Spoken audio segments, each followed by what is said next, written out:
right, everybody, listen up for a second, please. All right, growing up, we always heard all some of these stories that Dad tell us about, like Grandma getting mad and smashing Grandpa with a red brick and stuff like that. So we're gonna have him to tell some of them stories today. I forgot him. We're gonna videotape him. That way we'll always remember exactly what he said about them. Where are you going? Far away. It's not my story. It's not my story, so yeah, you're good. So tell us about Grandma when she got hit. That she and Grandpa with the red brick. What was that all about? Well, my mom and dad, my mom worked down in cigarettes, and my dad was a farmer, and she got jealous of my dad, really bad jealous. And anyway, they came in one night and they was arguing, and she took a red brick out of the bottom. We had a wood stove in the bottom, in the living room, the heating stove, and she took one of the red bricks and held it up, and it smacked him in the side of the head with it, and busted his head, and then they ended up separating, and she moved in with Grandma and Grandpa, and Dad stayed up on the farm. So what was the name of the lady that she accused him of? I remember you used to tell us the name. I forget the name of the lady. Well, there's actually two of them. One of them was Swift. All Swifts? Yeah. Really? Yeah, she used to cook dinner for us all the time. And then there was Miss Hines. I can't remember her first name, but anyway, that's what it was. That's what it was now too. Anyway, they never got a divorce. They always say they separated, and they died that way. Was there any other truth to him cheating on her? As far as I know, we never heard anything. Us kids was always there. We never seen Dad messing around with nobody. I mean, he just wasn't that type of person. Right. And then my mom just got jealous. I think she got jealous because in them factories there's all kinds of stuff going on, and she's seen a lot of stuff going on. Who knows? I don't know. I really don't know. And then what about when was it Georgie stabbed Grandma with a fork in the neck? Yeah, Georgie got it. How did that go about? Well, every Sunday after church, we always met down the house. I remember. And we always had dinner every Sunday. And whatever was running out in the backyard, that's what we had for dinner. I actually a couple times was down there. Like I was very grateful to be down there. And I remember on Saturday night when it get dark, she would take and go out to the chicken coop and she'd grab one of the chickens by the neck and she'd wring its neck. Yeah. And we'd throw it in hot boiling water and we'd flip there and pluck it and get ready for the next day for Sunday. So anyway, we all came, all the brothers and sisters all came in their families, and then after they got there, after we ate, a lot of them started drinking and things like that. And Georgie came in drunk, and after everybody left, he got up and walked over to the table where Mom was sitting at, because the women were still sitting at the table. They walked over to the table where everybody was sitting at and picked up a fork and stabbed Mom in the throat. And Mom pulled the fork out of her throat and started beating him to death. And me and Emmy started crying. And he was actually turning black and blue. His face. She had him in the corner, and she was beating him. She was a strong woman because she used to roll in 55-gallon drums around down to work. Is that what she did down there? Yeah, her and Blanche both. I always heard that she would walk down there to work sometimes. Yeah, she walked. A lot of times she walked out the end of the highway and got what was them? I can't remember the names, but anyway, they picked her up and took her to work. But then said she got convicted of making booze people get drunk on. So she quit and started working for Marky's Restaurant. And that was an ordeal by itself because we went from $200 a week to $35 a week. Oh, wow. Yeah. And anyway, she took care of Grandma and Grandpa and me and them. And then Charles Collier's wife died. And he put his 3 kids in the home, the Lutheran home down there. And she said, they ain't right. So she went down and got them. Well, Floyd took us to up somewhere around the Indianapolis area to the Lutheran home and picked them up and brought them home. But she walked every night, even Friday night when she got paid, she always carried 2 or 3 bags of groceries, sacks of groceries home with her. I thought, and then until I got 16 and I started driving her back and forth. Now, how come she never did drive? Well, the story I got, she got in Charles's car. He was trying to learn her how to drive, and she ran into the horse barn, and the mule started kicking the car, and so she never did drive after that. She said, I'm done. So anyway, she got scared, I guess, and didn't want to keep on driving. You said Grandpa Joe never had his driver's license either? No, but he drive to Nick Lord's Corner or Summon and get parts and buy gas and things like that. And he drove an old Chevrolet pickup truck all over the place and didn't have no license. And a lot of times he drove tractors around. But other than that, it was altogether different back in them days, bringing bread product. Right. What about, how'd you meet Mom? How did I meet Mom? Yeah. Oh, Lord.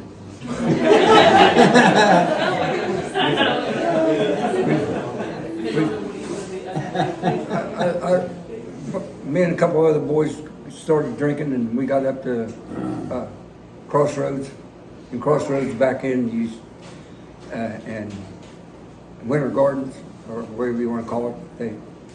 They was dancing and music going on. Was that up there by me? Yeah.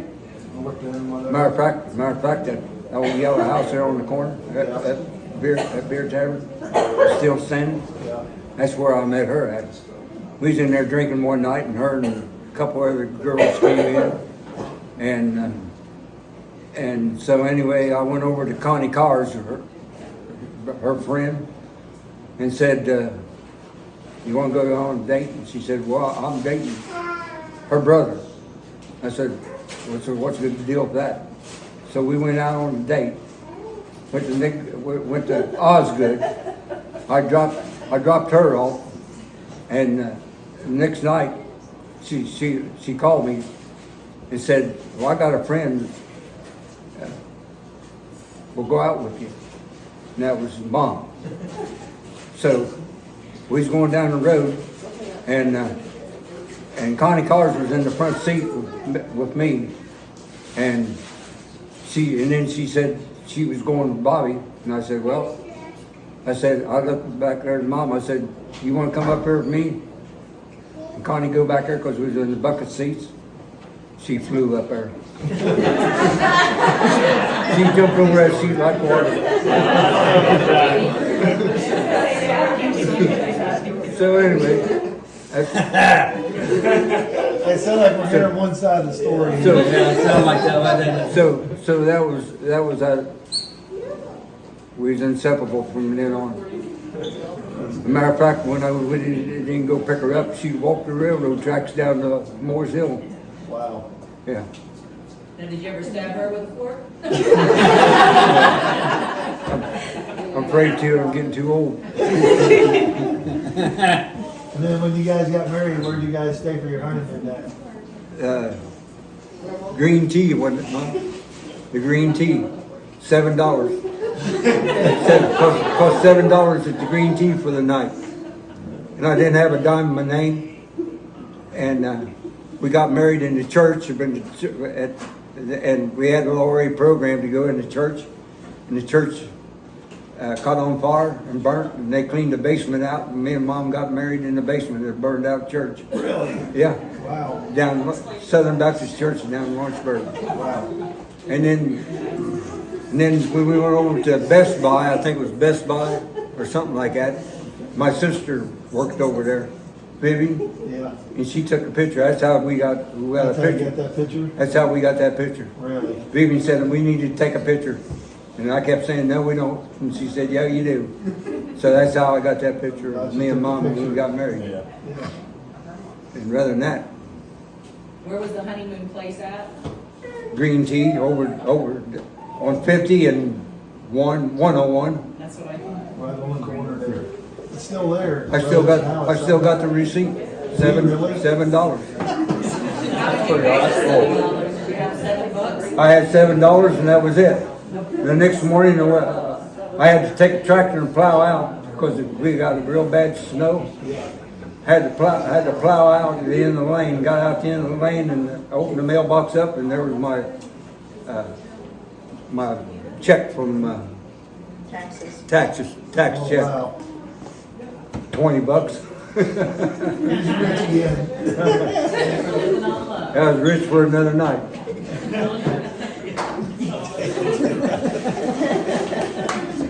It's an awful lot on it. Is there anything else you want to pump me for? How many times did you do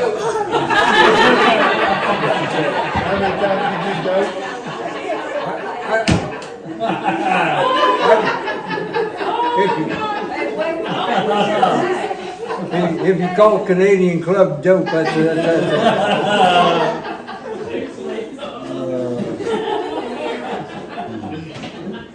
Anybody else got any questions? Anybody got any questions? I guess we're done with that. Hey, Thanks a lot, Dad. what about the tomato story? Oh, yeah, do you remember the time that you was mouthing off to Grandma? It was on one of them Sunday morning dinners that she was cooking. You started mouthing off to her and she threw that tomato.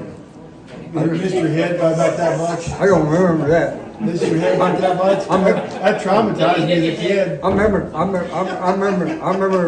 when I didn't do anything right, she'd swing at me and the rug, me and Kenny Hopper just had the rug tacked down. We took tacks and tacked this rug, throw rug down to the floor. She swung at me when she did, she went in a circle and she popped them tacks out of that rug. Oh, really? And I said, that's it, we're done. Grandma put hurting on it. Yeah, she would. Yeah. Hey, tell us about the time you got caught smoking in the outhouse. Yeah, tell us.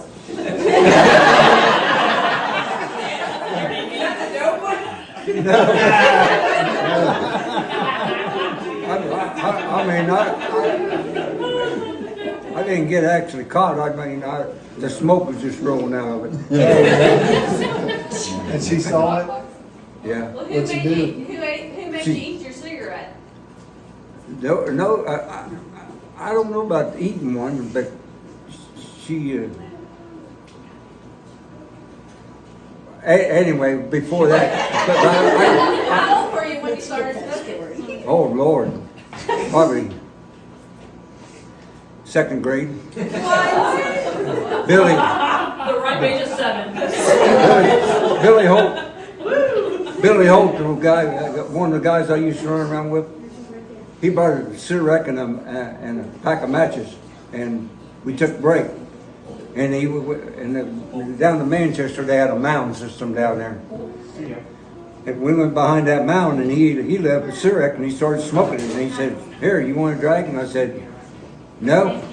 He said, "Yeah." He said, "Take a drag." And it like to choke me half to death because I inhaled it, and after that, it was all over with. I used to steal my dad's cigarettes Pee-wee and Pat steal their dad's booze. We go over to George Swipser's and steal his corn. We go down to the creek and cook corn and drink and smoke.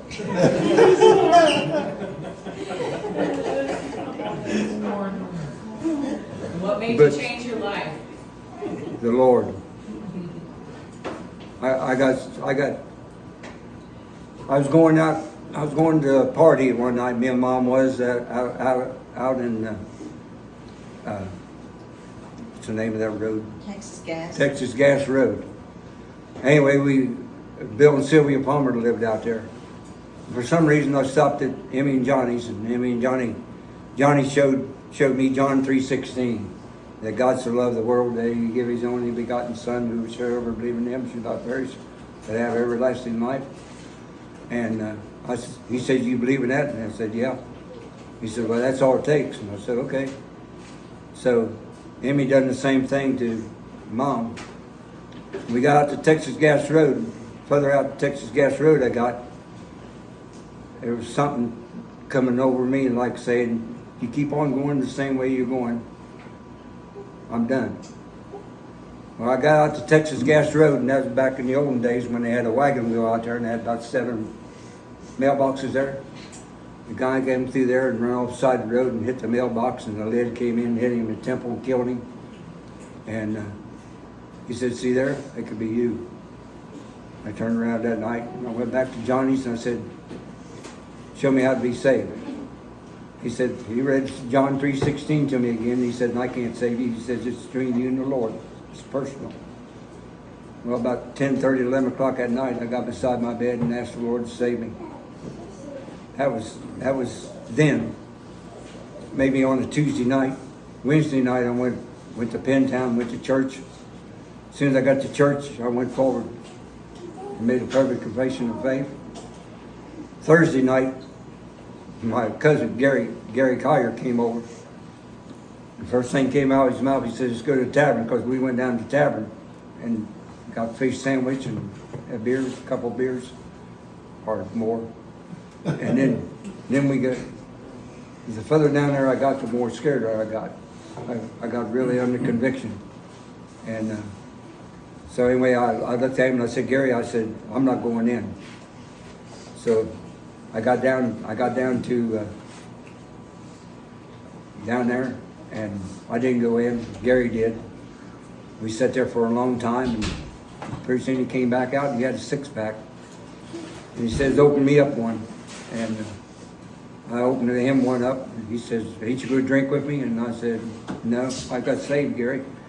Gary looked at me and he said, "I got saved years ago at Harrison Baptist Church." And he says, "There ain't nothing wrong with a sociable drink." I said, "But Gary, I got saved." And he looked at me and he said, "Just open up one, there ain't nothing wrong." So I opened up one and I took to my mouth, or a sip, or whatever you want to call it. And I looked at him and I said, "You want this?" And he said, "No." And I threw it out the window. And we got home and he looked at me and he said, "Well, if you ain't going to drink with me, I'm leaving." He no more got out of the driveway, and I was on my hands and knees, gagging, dry heaving. And the first time in my life that I ever realized that I sinned against God. And from that day on, I don't even smell the cork. He know that night I got saved, I told him, I said, "I don't want to drink, and I don't want to smoke. I don't want to be a witness and drinking and saying I'm saved, and really, it's a bad testimony. I'm not saying you can't. I'm just saying that's me. And I know what God saved me from. Because I was an alcoholic. You asked your mom. We was about ready for divorce. So, anyway. I thank God every day for putting up with me.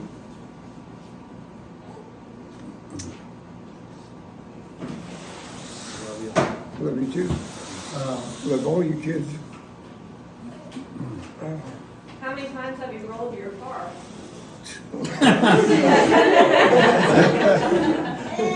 That Nova, how'd you wreck that Nova? Gosh. Going out 350 and the boy in the red Mustang pulled up beside that me and we wanted to drag racing. I said, okay, and I had a 66 Chevy Nova Super Sports. And so I run off, my rear end started fishtailing and when I run off the side of the road and when I did, I overcorrected. It flipped up on its end. And for some reason I looked out the back and the sparks was flying off the highway, off the top. And I looked up to the old man and I said, old man, if you're up there, pull me out of this. And then next thing I know, we was going from end for end and when we stopped, we were down on the Indiana State Road marker. And it came in between the two bucket seats and threw me and Mom in the back seat with Kenny Hopper. And we all three of us crawled out there and we didn't even have a scratch, bruise, or nothing on us. And after I got saved, I don't call him the old man. I call him God the Father. So, was Mom pregnant with me when that happened? No. I was gonna say, is that what happened to me?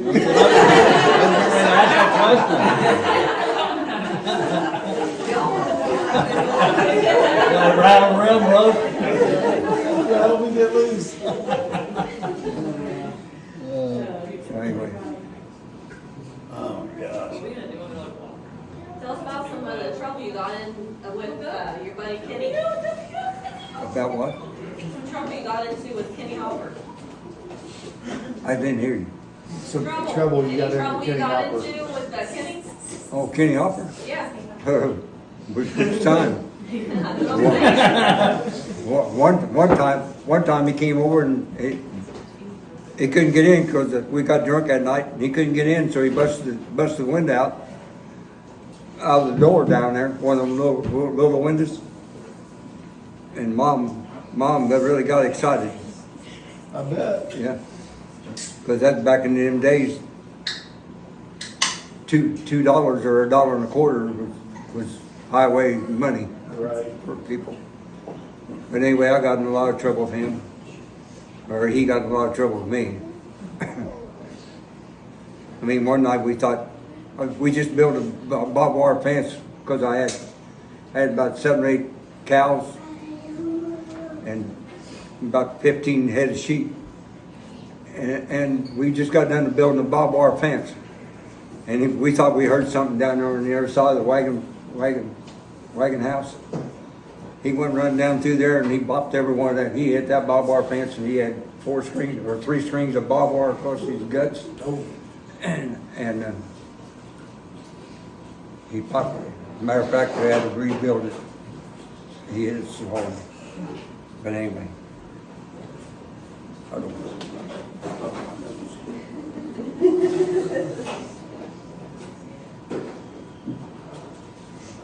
Anyway.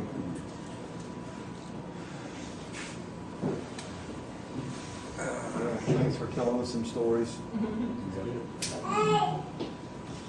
All right. Tell us what your wish is, if you had a wish for your whole family. Well, when we get saved.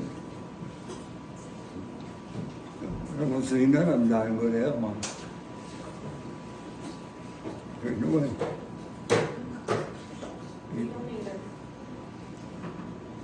I believe with all my heart. I'm ready to go, and I don't care. Because I know where I'm going, because I got the Spirit of God. Some people don't believe in it, but I do. The Bible says, try the spirits. Because there's different spirits in the world besides just you. It's just Him. Anyway. Any other questions? Yeah. I'm on the firing squad. We're gonna sign a Don't say that.